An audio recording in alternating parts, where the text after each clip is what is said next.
Tu pries mais tu ne ressens rien. Tu jeûnes mais tu passes la journée dans le péché. Tu lis le Coran mais ton cœur ne vibre pas. Tu ne veux pas abandonner mais tu as l'impression que tu n'y arriveras jamais. Mais honnêtement, es-tu sincère dans ta quête de Dieu?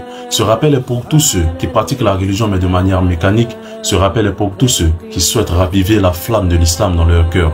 Assalamu alaikum wa rahmatullah. J'espère que cette vidéo te trouvera en parfaite santé physique, spirituelle et morale.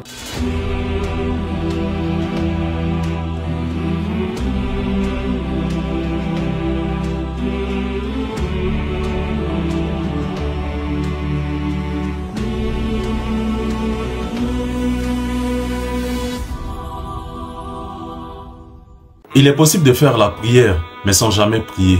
Il est possible de faire le jeûne, mais sans jamais jeûner.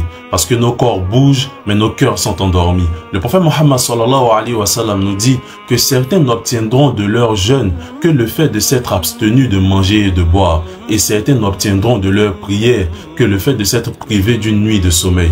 En vérité, ce hadith ne parle pas de ceux qui prient pas. Ce hadith ne parle pas de ceux qui ne jeûnent pas. Ce hadith parle de ceux qui prient et qui jeûnent, mais sans cœur, sans attention, sans présence, sans effort. Allah subhanahu wa ta'ala n'a pas besoin de rituels vides, il a besoin d'intentions sincères. Quand le prophète alayhi wa sallam priait, il pleurait.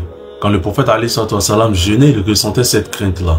En vérité, tu dois comprendre que derrière ces actes d'adoration, il ne s'agit pas simplement d'une obligation que tu remplis vis-à-vis d'Allah subhanahu wa ta'ala, mais cela doit être plus ancré profondément dans ton cœur. Aïcha radhiyallahu anha nous rapporte que le prophète alayhi wa sallam priait à un point où ses pieds étaient enflés. Et quand elle lui demanda, ô messager d'Allah, pourquoi fais-tu tout cela alors qu'Allah subhanahu wa ta'ala t'a déjà pardonné tes fautes passées et futures? Et le prophète alayhi wa sallam de dire, qu'ai-je à ne pas être un serviteur reconnaissant? En vérité, ce hadith est d'une profondeur énorme. Combien d'entre nous prient lorsqu'ils sont dans des difficultés? Combien d'entre nous jeûnent pour avoir quelque chose venant d'Allah subhanahu wa ta'ala? Mais ici, ce qui est important, c'est de prier par amour pour ce qu'Allah subhanahu wa ta'ala représente pour nous. C'est de prier par reconnaissance pour tout ce qu'il nous a donné. Alors, comment raviver la flamme de la spiritualité dans sa pratique? Je vais te donner 3 astuces. Dans un premier temps, il est important de peaufiner ton intention. Tu dois te demander pourquoi tu fais ce acte d'adoration-là. Naturellement, ça doit être par amour et par reconnaissance pour Allah subhanahu wa ta'ala. Tu dois prendre l'engagement d'être avec Allah subhanahu wa ta'ala, que ce soit dans l'aisance comme dans la difficulté. Dans un deuxième temps, il est important également de peaufiner l'action. Oui, on parle de peaufiner l'intention, mais aussi l'action. Parce que c'est l'action qui donne vie aussi à l'intention. Parce que malheureusement, je vais peut-être choquer certaines personnes, mais certaines prières et certains jeûnes ne sont pas acceptés si ce n'est la miséricorde d'Allah subhanahu wa ta'ala. Parce qu'on ne jeûne pas et on ne prie pas conformément à la sunna, conformément au Coran. Il est important également d'apprendre à prier, d'apprendre à jeûner si on veut ressentir cette crainte-là durant l'acte d'adoration. Et troisièmement, il est important également de maintenir cette vie de prière-là, même en dehors des actes d'adoration.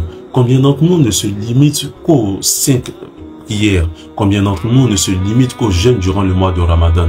Le prophète alayhi wa sallam, quand on lui demanda qu'est-ce que la perfection, il dit la perfection c'est de croire en Allah subhanahu wa ta'ala comme si tu le voyais, car si toi tu ne le vois pas, sache que lui il te voit. Tu dois être perpétuellement dans la conscience et constant dans la présence d'Allah subhanahu wa ta'ala. Savoir qu'il te voit, même si toi tu ne le vois pas, fera que naturellement tu mèneras une vie en conformité avec ses injonctions et loin de ses interdictions. La religion n'est pas un ensemble de cases à cocher, c'est une lumière à entretenir, c'est une relation à rendre vivante. Ne prie pas par automatisme, prie comme quelqu'un qui parle à celui qui l'a créé. Ne jeûne pas juste pour cocher des cases dans un calendrier, mais jeûne pour raffermir et pour embellir ton âme. En fin de compte, je ne suis rien ni personne pour te juger et sache que quand je dis tu, je me parle à moi-même. Ahmed Saïd, Koudgul Halal.